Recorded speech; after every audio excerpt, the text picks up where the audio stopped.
تجتنبوا كبائر ما تنهون عنه نكفر عنكم سيئاتكم in তাজতানিবু যদি তোমরা বিরত থাকো কাবাইরা বড় বড় যে গুনাহগুলা এগুলোর থেকে যদি তোমরা বিরত থাকো তো নুকাফির আনকুম সাইয়্যাতিকুম তো তোমাদের থেকে যে ছোট গুনাহগুলো হয় এগুলো আমি এই বড় গুনাহ থেকে বিরত থাকার কারণে বড় গুনাহ থেকে যখন লোকটা বিরত থাকবে তখন তো নেকের কাজগুলো করবে এই ফরজ নফল এই আমলগুলোর বদলাতে আল্লাহ সুবহানাহু ওয়া তাআলা আমাদের থেকে যে ছোট ছোট গুনাহগুলো হয় এগুলো মাফ করে দিবেন।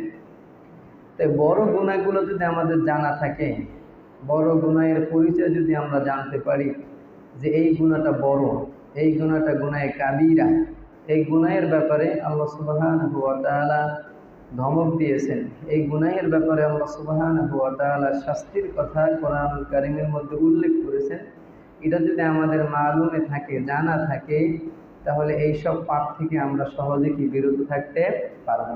আর এই বড় গুনাহের থেকে যখন আমরা বিরত থাকতে পারবো তখন আল্লাহ সুবহানাহু ওয়া তাআলার পক্ষ থেকে আমাদের ছোট যদি গুনাহ হয়ে থাকে এর মাপ আমরা এমনিই কি পেয়ে যাব। এজন্য আজকে আমরা এই আকবরুল কাবায়ের এই বড় বড় কিছু গুনাহ সম্পর্কে আমরা একটু জানবো। আল্লাহ সুবহানাহু ওয়া তাআলা আমাদেরকে এই বিষয়ের উপরে কিছু কথা বলার এবং শোনার তৌফিক দান করুক, আল্লাহুম্মা আমিন। সব থেকে প্রথমে যে কবিরা গুনাহটা আনা হয়েছে সেটা হলো আল্লাহ সুবহানাহু ওয়া তাআলার সঙ্গে শিরিক করা।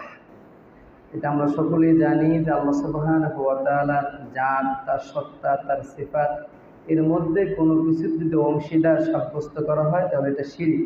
এটা এমন একটা গুনাহ যেই গুনাহ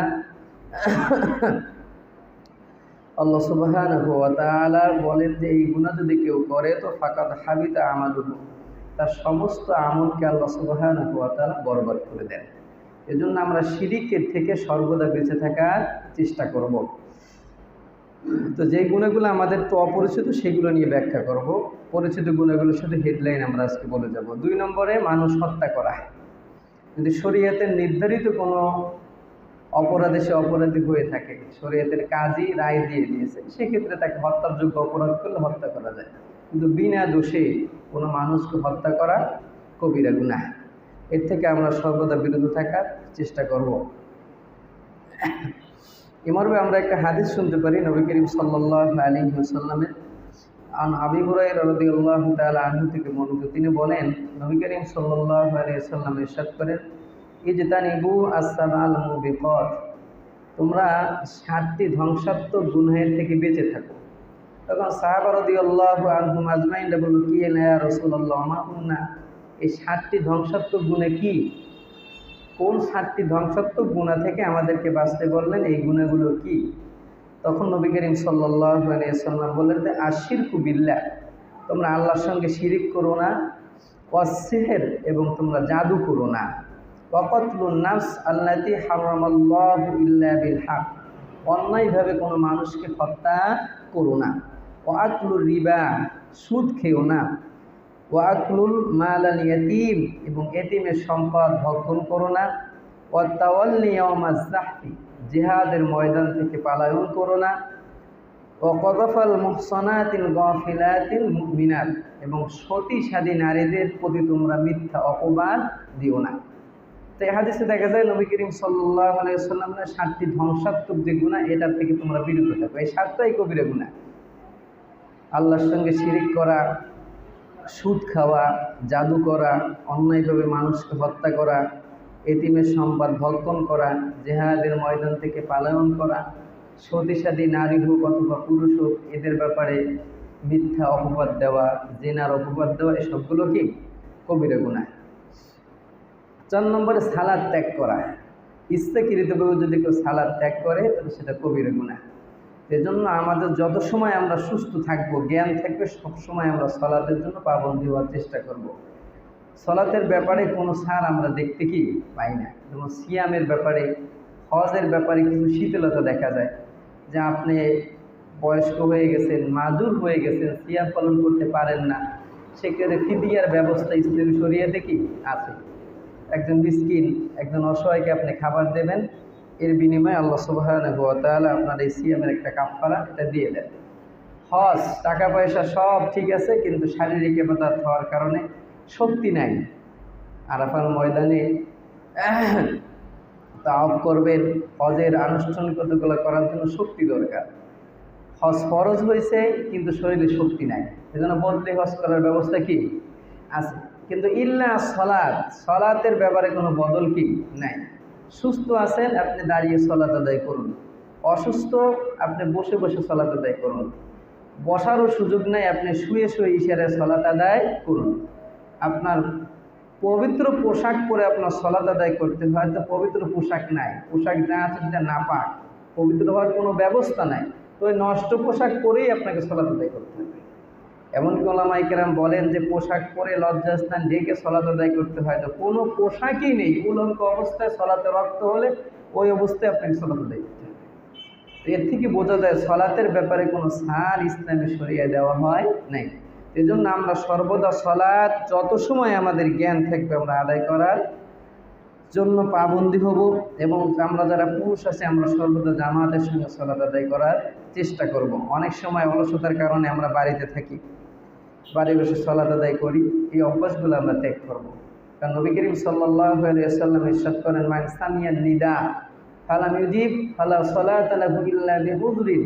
যে ব্যক্তির কানের মধ্যে আযানের আওয়াজ, মুয়াজ্জিনের আহ্বান প্রবেশ করলো, অথচ সে মুয়াজ্জিনের আহ্বানে সাড়া দিয়ে জামাতে শরীক হলো না, তো ফালা সালাতা লাহু, সে যদি অন্য কোথাও সালাত আদায় করে, বাড়িতে বসে সালাত আদায় করে, সেই সালাত আল্লাহ সুবহানাহু ওয়া তাআলা কবুল করবে না, ইল্লা বিউযরিন।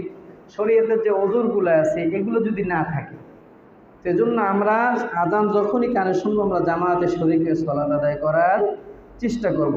5 নম্বরে যাকাত আদায় না করা।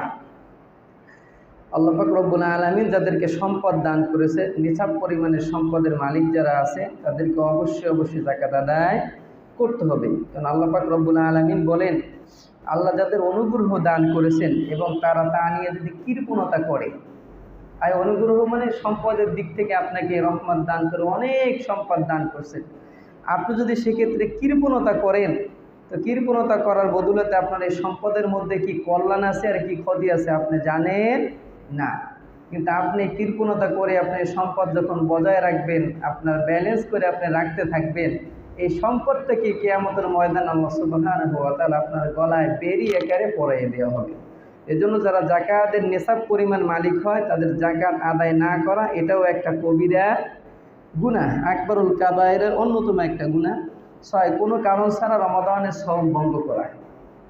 যদি অসুস্থ থাকে, সফরে থাকে, সেক্ষেত্রে ইসলামী শরিয়াতে একটু রুখসত পাওয়া যায়, কিন্তু বিনা ওজরে সুস্থ শরীর একটু কষ্ট হয়, একটু গ্যাসের সমস্যা হয়, এই যে ওজরগুলো আমরা শুনতে পাই, এই ওজরে সওম ভঙ্গ করা কোনো সুযোগ আমরা দেখতে পাই না। বিনা ওজরে রমাদানের সওম ভঙ্গ করা কবিরা গুনাহ। এরপরে আত্মীয়তার সম্পর্ক ছিন্ন করা এবং নিকট আত্মীয়দেরকে পরিত্যাগ করা। যেই ভাইরাসটা বর্তমান সময়ে আমাদের সমাজে একেবারে করোনার মতো দেখা দিচ্ছে, রক্ত সম্পর্ক আত্মীয় যারা আছে এদের সাথে সম্পর্ক ছিন্ন করা এবং এদের থেকে দূরে থাকা, এটা কবিরা গুনাহ।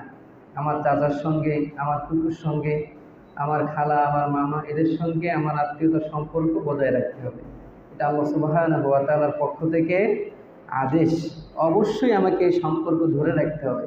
কারণ নবী করিম সাল্লাল্লাহু আলাইহি ওয়াসাল্লাম ইরশাদ করেন, লা ইয়াদখুলুল জান্নাতা কাতির, আত্মীয়তার সম্পর্ক ছিন্নকারী জান্নাতে প্রবেশ করবে না।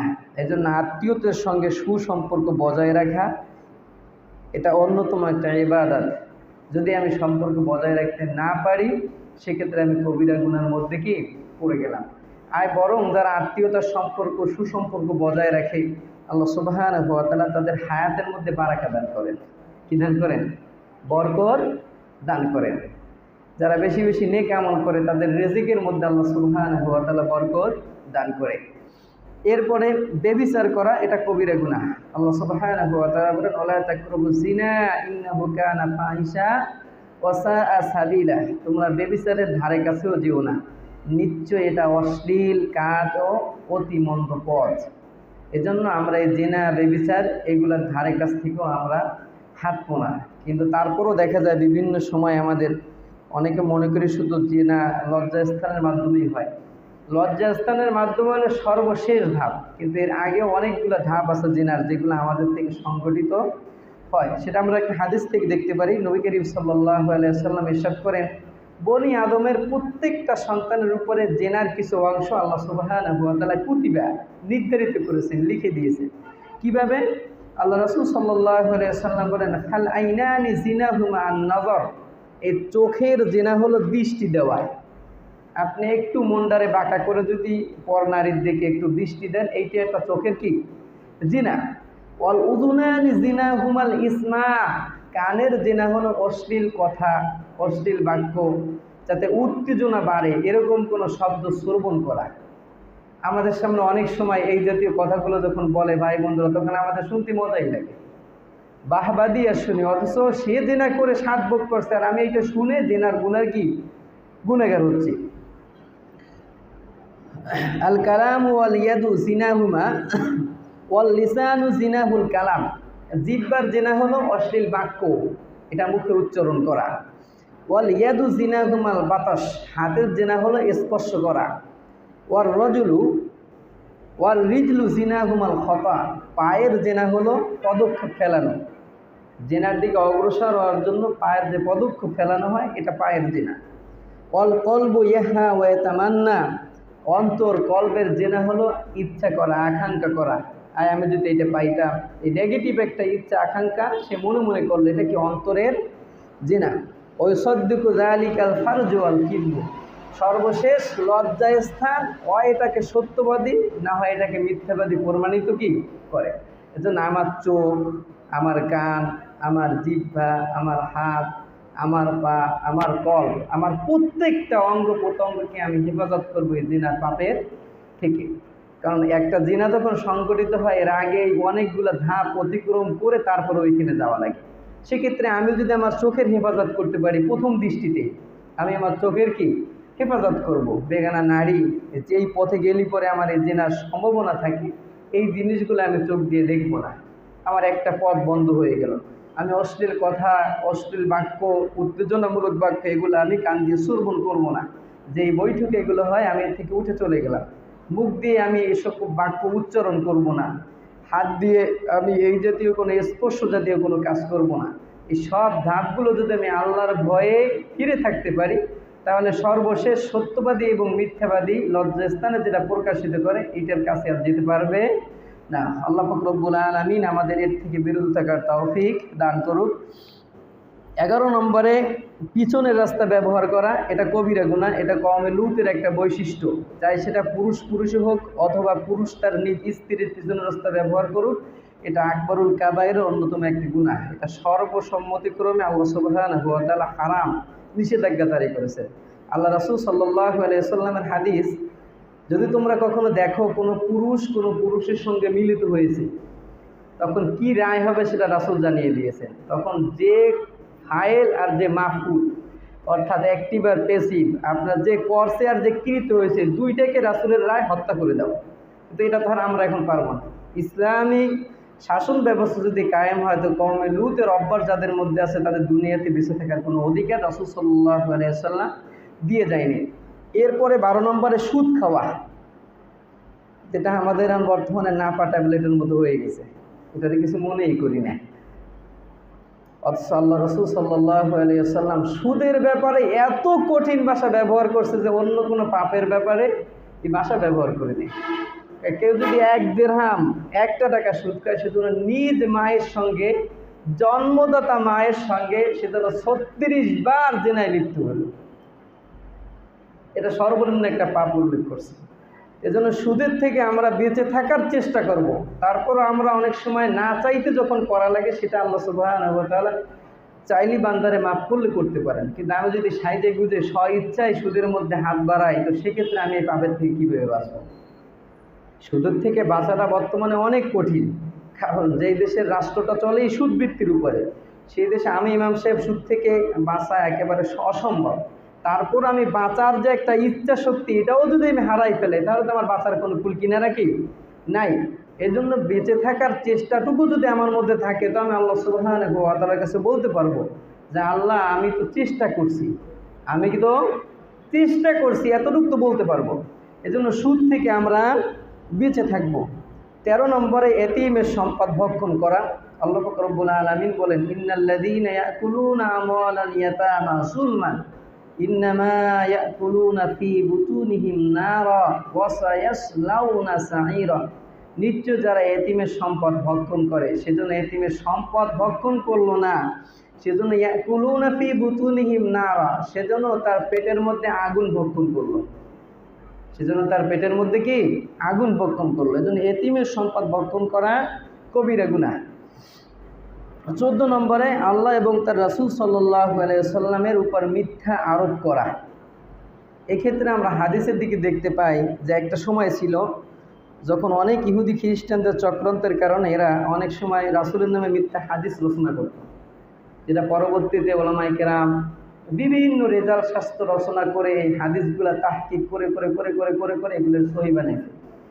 একটা সময় রাসূলের নামে কি মিথ্যা অনেক হাদিস রচনা করতো, রাসূল এইটা বলেছেন, রাসূল এইটা করতে বলেছেন।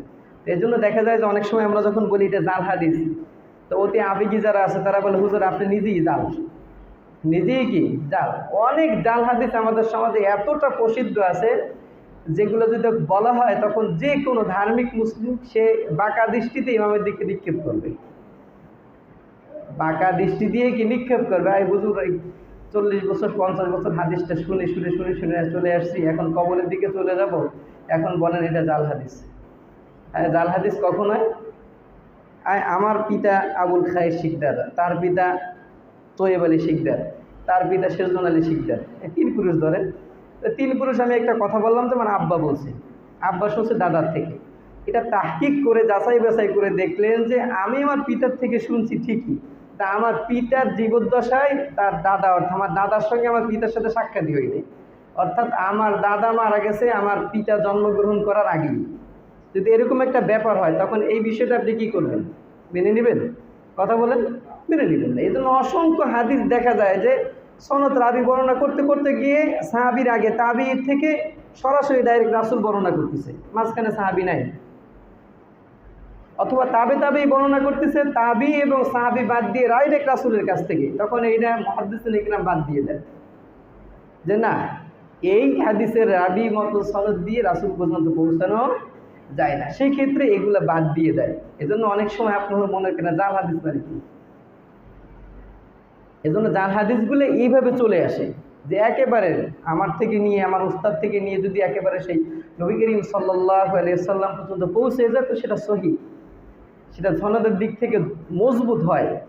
কিন্তু যেগুলো দেখা যায় যে 2, 4, 500 বছর পর্যন্ত যায়, 2, 4, 5 প্রজন্ম যায়, এরপরে দেখা গেছে লম্বা একটা সময় গ্যাপ, এরপরে আবার বর্ণনা করে, আবার দেখা গেছে শেষ পর্যন্ত যায় না, সেগুলোকে জাল সাব্যস্ত করে। যেমন নবী করিম সাল্লাল্লাহু আলাইহি ওয়াসাল্লামের স্পষ্ট হাদিস, যদি কেউ আমার ব্যাপারে মিথ্যা আরোপ করে ফালিয়াতাবাওয়া মাকআদাহু মিনান নার, সেজন্য তার আবাসস্থল জাহান্নামকে বানিয়ে নেয়। এজন্য আমরা নবী করিম সাল্লাল্লাহু আলাইহি ওয়াসাল্লামের ব্যাপারে কখনো এবং আল্লাহ সুবহানাহু ওয়া তাআলার ব্যাপারে কখনো মিথ্যা আরোপ, মিথ্যা দোষারোপ এগুলো করব না। এগুলো করলে এক তো ঈমান যায়, দ্বিতীয়ত আকবরুল কাবায়েরের অন্যতম গুনাহ। আল্লাহ সুবহানাহু ওয়া তাআলা এগুলো থেকে বিরত থাকার তৌফিক দান করুক। 15 নম্বরে যুদ্ধের ময়দান থেকে পলায়ন করা। জিহাদের ময়দানে সকলেই যায় না, আমিরুল মুজাহিদিন যিনি থাকে তার ডাকে সাড়া দিয়ে জিহাদের ময়দানে উপস্থিত হয়। এই আমিরের নেতৃত্ব ছাড়া, পরামর্শ ছাড়া, অনুমতি ছাড়া যদি কেউ কুফফারদের ভয়ে জিহাদের ময়দান থেকে পলায়ন করে চলে আসে, এটাও একটা কবিরা গুনাহ। 16 নম্বরে শাসক ব্যক্তি কর্তৃক প্রজাদের ধোঁকা দেওয়া। এটা চলমান বিশ্বের সব দেশে কম বেশি চলে, এটা কবিরা গুনাহ। শাসক কর্তৃক প্রজাদের ধোঁকা দেওয়া। যেমন আমরা একটা সময় শুনছিলাম যে আমাদের বাংলাদেশ চলবে মদিনার সনদ দিয়ে। কোন জায়গায় সনদ দিয়ে? কথা বলে না ভাই, এগুলো ইমানের কথা, আপনি শুনে নেবেন। আপনি শাসক আজকে আছেন, কালকে না থাকতে পারেন। আমি আজকে এখানে আছি, কাল নাও থাকতে পারি। আমি এখানে একটা কথা বললাম, আপনাদের ধোঁকা দিয়ে পরবর্তীতে সেটা করলাম না, সেটা একটা কবিরা গুনাহ। আমি ডেমোক্রেসি, আমি আব্রাহাম লিঙ্কনের পদ্ধতি দেশ চালাবো, অথচ আমি যখন বক্তব্য, যখন আমি বলি মদিনার সনদে দেশ চালাবো, এটা যখন মুসলমানরা শুনবে সকলে আমার পক্ষে রায় দেবে। এই যে ধোঁকা দেওয়া, এটা একটা আকবরুল কাবায়েরের অন্যতম গুনাহ, যে করেছে সে কবিরা গুনাহে আসক্ত। আল্লাহ সুবহানাহু ওয়া তাআলা এই গুনাহ থেকে হেফাজত করার তৌফিক দান করুক। 17 নম্বরে গর্ব, অহংকার, আত্মম্ভরিতা, হট, ধর্মিকতা এগুলো করা, তাকাব্বুরি দেখানো, অহংকার করা, এগুলো একটা কবিরা গুনাহ। 18 নম্বরে মিথ্যা সাক্ষী দেওয়া। আল্লাহ সুবহানাহু ওয়া তাআলা বলেন, ওয়াল্লাযীনা লা ইয়াশহাদুনা যুর, তারা মিথ্যা এবং বাতিল কাজে যোগদান করে। এজন্য আমরা সাক্ষ্য দেওয়ার ব্যাপারে আমরা মিথ্যা সাক্ষ্য দেব না। কিন্তু সমাজ ব্যবস্থা বা আমরা এমন একটা যুগে আছি যে এখন সত্য বলাটাও অনেক সময় মিথ্যার মধ্যে আমরা ভয় পাই। একটা সময় মানুষেরা মিথ্যা বলতে ভয় পাইতো, মিথ্যা বলতে ভয় পাইতো, কিন্তু এখন দেখা যায় যে চোখের সামনে একটা সত্য, এটা বলতেও অনেক সময় ভয় পায়, এটা বলতেও মুখটা বন্ধ করে রাখে। এজন্য সত্যর সঙ্গে সত্য বলে দেব, মিথ্যা সাক্ষ্য থেকে আমরা দূরে থাকব। 19 নম্বরে মাদক দ্রব্য সেবন করা, এটা একটা কবিরা গুনাহ। আল্লাহ পাক রব্বুল আলামিন ইরশাদ করেন, ইয়া আইয়ুহাল্লাযীনা আমানু ইন্নামাল খামর, হে ঈমানদারগণ, নিশ্চয় মদ, ওয়াল মাইসির, জুয়া, ওয়াল আনসাব, মূর্তি, ওয়াল আজলাম, লটারি, রিজসুম মিন আমালিশ শাইতান, এই সবগুলো শয়তানের কাজের অংশ। ফাজতানিবুহু, তোমরা এর থেকে বিরত থাকো, লাআল্লাকুম তুফলিহুন, তাহলে তোমরা সফল হবে। তো এক্ষেত্রে মদ, জুয়া, লটারি, মূর্তি, এ সবগুলো শয়তানের কাজের অংশ, এগুলোর থেকে আমরা বিরত থাকবো। নেশা জাতীয় যে দ্রব্যগুলো আছে এগুলো যদি কারোর মধ্যে অভ্যাস থেকে থাকে আমরা এটা ছেড়ে দেবো আল্লাহর ভয়ে। এরপর আল মাইসির, যে জুয়া, এই জুয়া আমি দেখা দৃষ্টিতে অনেকের নাম এখন বলতে পারি, কিন্তু বলাটা আমাদের উদ্দেশ্য না।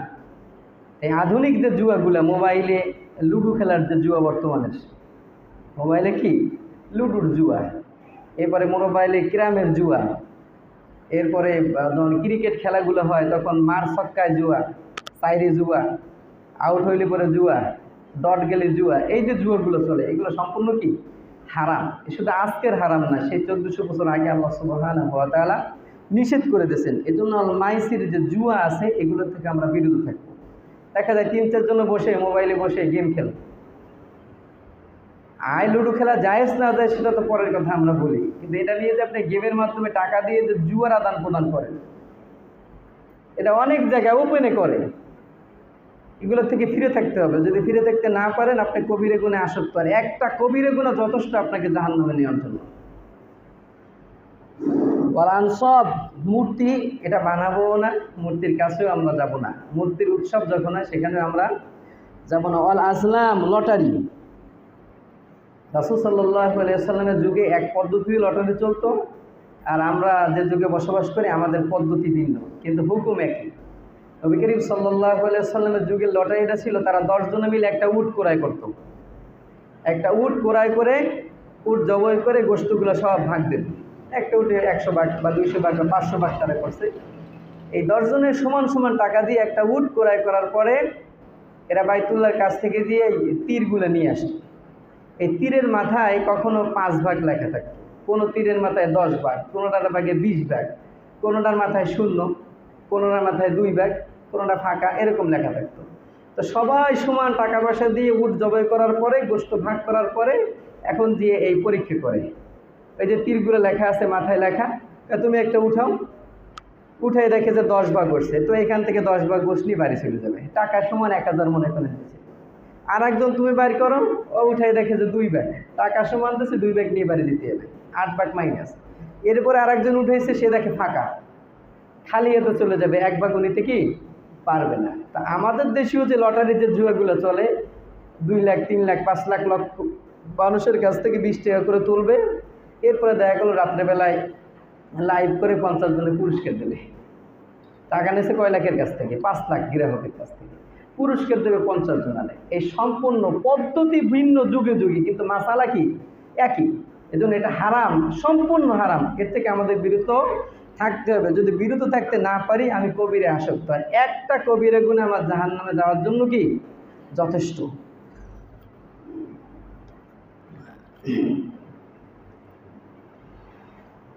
22 নম্বরে গনিমতের মাল আত্মসাৎ করা। জিহাদের ময়দান থেকে যখন মুসলিম সেনাপতিরা কুফফারদের থেকে যে সম্পদগুলো লাভ করে, তো এই সম্পদগুলোকে বলা হয় গনিমত। এই গনিমতের মাল বন্টন করার আগে যদি কেউ চুরি করে, আত্মসাৎ করে, এটা কবিরা গুনাহ। এই গুণা থেকে আল্লাহ সুবহানাহু ওয়া তাআলা আমাদেরকে হেফাজত করুক। এটা তো সাধারণত আমাদের সে জিয়াদ সুযোগ আল্লাহ আমাদের দান করবে কিনা আল্লাহু আলাম। যদি কোনো দিন ডাক আসে তো আমরা শরীক হবো ইনশাআল্লাহ। 23 নম্বরে চুরি করা। তো চুরিটা এটাও একটা কবিরা গুনাহ, চাই সেটা সরু হোক অথবা বড় হোক। চুরির ব্যাপারে আল্লাহ সুবহানাহু ওয়া তাআলা বলেন, ওয়াসারিকু ওয়াসারিকাতু ফাকতু আইদাহুমা জাযাআম বিমা কাসাবা নাকালাম মিনাল্লাহ আল্লাহু আজিজুন হাকিম। চোর চাই ছোট হোক বড় হোক, সে যদি চুরি করার পরে ধরা হয় তাহলে তার একটা হাত কেটে দাও। যদি দ্বিতীয়বার আরও আবার চুরি করে তাহলে তার বিপরীত দিক থেকে একটা পা কেটে দাও। এরপর যদি আবারও চুরি করে তো অপর হাতটা কেটে দাও। তো এই জন্য চুরি যদি চুরি করার পরে ধরা পড়ে হাত কেটে দিতে হবে, এটা নবী করিম সাল্লাল্লাহু আলাইহি ওয়াসাল্লামের আদেশ।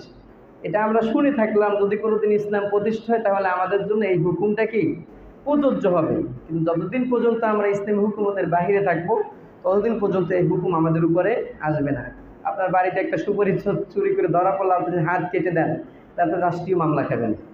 এই হাত কাটার অধিকার আপনার এখন কি নাই। এই কাজগুলা ইসলামী খেলাফত হুকুমত কায়েম হইলে আমরা করতে পারবো, নসিব করার কোনো সুযোগ নাই। এজন্য ইসলামী খেলাফত ইসলামী হুকুমত প্রতিষ্ঠা হওয়ার আগ পর্যন্ত মুসলিমরা অনেক বিধান পালন করার থেকে বিরত থাকে, পারবেন না করতে। আর এমনকি আপনি 100% হালাল রিজিকও ভক্ষণ করতে পারবেন না যতক্ষণ পর্যন্ত ইসলাম প্রতিষ্ঠা না হবে। মনে করেন আপনি সরকারি চাকরি করেন, সকাল থেকে নিয়ে রাত পর্যন্ত ডিউটি করেন। আপনি বলবেন, হুজুর আমার ডিউটি আমি একটুও ফাঁকি দিই না, অতএব আমার এই ডিউটির যে টাকাটা আসে এটা 100% হালাল। আমিও কই আপনার ডিউটি কিন্তু বেতন আপনার হালাল, আলহামদুলিল্লাহ। কিন্তু আল্লাহর বক্তব্য, অকুলু মিম্মা রাযাকাকুমুল্লাহু হালালান তাইয়্যিবা, তোমরা হালাল এবং পবিত্র এই রিজিকটা ভক্ষণ করো। তা আপনি দায়িত্ব পালন করছেন, এই জন্য আপনার টাকাটা কি হালাল। কিন্তু যেই সোর্স থেকে আসে সেইটা আপনি একটু খেয়াল করেন। আপনার বেতনটা, আমি সরকার, আমি আপনাকে বেতনটা দেব, আপনি মহাজন, সে তাকে আপনাকে বেতনটা দেবে। তা আমি এই রাজস্ব যেগুলো আদায় করে বেতনগুলো দিয়ে থাকি, মনে করেন আমার ট্যাক্সের টাকা আসে আমার ফান্ডে, এরপরে বিভিন্ন লাইসেন্স বিক্রি করে এর টাকা আমার ফান্ডে কি আসে। মনে করেন আমি মদের বারের লাইসেন্স দিলাম, এই থেকে লাইসেন্সের টাকাটা আসছে, সেটাও আমার রাজস্ব বোর্ডে জমা। পতিতলায়, যেটা বর্তমান প্রত্যেকটা জেলায় পতিতলায় আছে, এই পতিতলাগুলোর প্রত্যেক বছরের লাইসেন্সকৃত টাকাগুলো আমার ফান্ডে কি আসে। সাপ, ব্যাং, এইগুলা বিক্রি করার লাইসেন্স টাকা কি আমার ফান্ডে আসে। তা আপনার সাপ, ব্যাং, কুচকা এইগুলো বিক্রি করার টাকা আপনার খাওয়া জায়েজ? কথা বলেন। মদের লাইসেন্সের টাকা খাওয়া আপনার জন্য জায়েজ? পতিতলায় লাইসেন্স বিক্রি করার টাকা আপনার খাওয়া জায়েজ? জায়েজ না। হ্যাঁ, যদি কোনো সরকার এইগুলোর আলাদা ফান্ড করে, না এইটা যাদের জন্য খাওয়া জায়েজ তাদের জন্য আমি এইটা ব্যয় করব, আর যাদের জন্য এটা খাওয়া জায়েজ না, এদের জন্য বৈধ যে পন্থা আছে এটা আমি ব্যয় করব। এরকম যদি কোনো সরকার আলাদা করে থাকে, আর এটা ইসলামী খেলাফত ছাড়া কেউ আলাদা করবে না, সেক্ষেত্রে আমি বলতে পারি আমি সরকারি চাকরি করি, আমি গোলামি করি, আমি মাহাজন অধীনে আছি, আমি 100% হালাল খেতে পারি। কিন্তু এইটা ওই পর্যন্ত রিজিকটাও বৈধ করা সম্ভব নয় যতক্ষণ পর্যন্ত এটা প্রতিষ্ঠা করা না যায়। তো এজন্য আমরা বলি যে গনিমতের মাল বলেন, চুরি ডাকাতি বলেন, এর হুকুমতগুলো ওই সময় প্রযোজ্য হবে যতক্ষণ ইসলামটা কায়েম হবে। আর ইসলাম কায়েম হয়ে গেলে তখন আমাদের সমাজ থেকে চুরিটা অনেক দূরে চলে যাবে। কারণ যখন দেখা যাবে একটা চোর ধরা পড়ার পরে তার একটা হাত কর্তন হয়ে গেছে, সে আমাদের মোড়ে ঘোরাফেরা করবে, আমাদের সমাজে ঘোরাফেরা করবে, তখন আর একটা চোর দেখে শিক্ষা নেবে যে না, আমিও যদি চুরি করি তাহলে আমার এই হাতটা আর আস্ত কি থাকবে না। একটা পকেট মার, সে যখন দেখবে যে তার এক বন্ধু পকেট মারতে গিয়ে হাতটা ধরা পড়ছে, একটা হাত নাই, সে দ্বিতীয়বার পকেটে হাত দিকে চিন্তা করে, পকেটে হাত ঢুকছে কিন্তু এরপর আর আসল হাত বের হবে না। 26 নম্বরে ডাকাতি করা, একই হুকুম। 25 নম্বরে মিথ্যা শপথ করা, এটা আগে আমরা আলোচনা করছি। 26 জুলুম, অত্যাচার করা, এটা সাংসারিক জুলুম, পারিবারিক জুলুম, ভাই বোনের প্রতি জুলুম, পিতা সন্তানদের প্রতি জুলুম করে, শাসক অনেক সময় প্রজাদের প্রতি জুলুম করে। এই সর্বপ্রকারের জুলুম কি হারাম এবং কবিরা গুনাহ। অনেক পিতা আছে যারা সন্তানদের প্রতি জুলুম করে। কি জুলুম? সম্পত্তি বন্টনের ব্যাপারে তারা সমতা বজায় রাখে না। একটা সন্তানকে একটু বেশি দিল, একটা সন্তানকে একটু কম দিল, এটাও একটা কি জুলুম। বোনের সম্পদ আপনি যদি একটু কম দেন, আপনি একটু বেশি নেন, এটাও কি জুলুমের শিকার। তো এইসব জুলুম সম্পূর্ণ কবিরা গুনাহ, আল্লাহ সুবহানাহু ওয়া তাআলা হেফাজত করুক। 27 নম্বরে চাঁদাবাজি বা অন্যায়ভাবে টোল আদায় করা, 28 নম্বরে হারাম খাওয়া, তা থেকে যে কোনো উপায় আমাদের বিরত থাকতে হবে। 29 নম্বরে আত্মহত্যা করা। আল্লাহ পাক রব্বুল আলামিন এই যে আরও একটা ভাইরাস বর্তমানে আমরা দেখতে পাই, যে প্রায় সময় আমরা শুনতে পাই বিভিন্ন জায়গায় আত্মহত্যার প্রবণতা অনেকটা বেশি। তো এইটা আমরা যতটুকু দেখতে পাই যে আত্মহত্যা ওই সময়ই বাড়ে যখন আল্লাহর রহমত থেকে সে একটু দূরে সরে যায়। যখন আল্লাহর রহমত থেকে দূরে সরে যায় তখন তার ভিতরে শয়তানের ভরটা আসে, তখন তিনি এই পথটা বেছে নেওয়ার জন্য সহজ হয়ে যায় তার জন্য। এজন্য আমাদের দিলে সর্বদা আল্লাহর স্মরণটা রাখার চেষ্টা করব। ভাই, কষ্ট, শান্তি, দুঃখ, সুখ এসব আমাদের জন্য দুনিয়াতেই।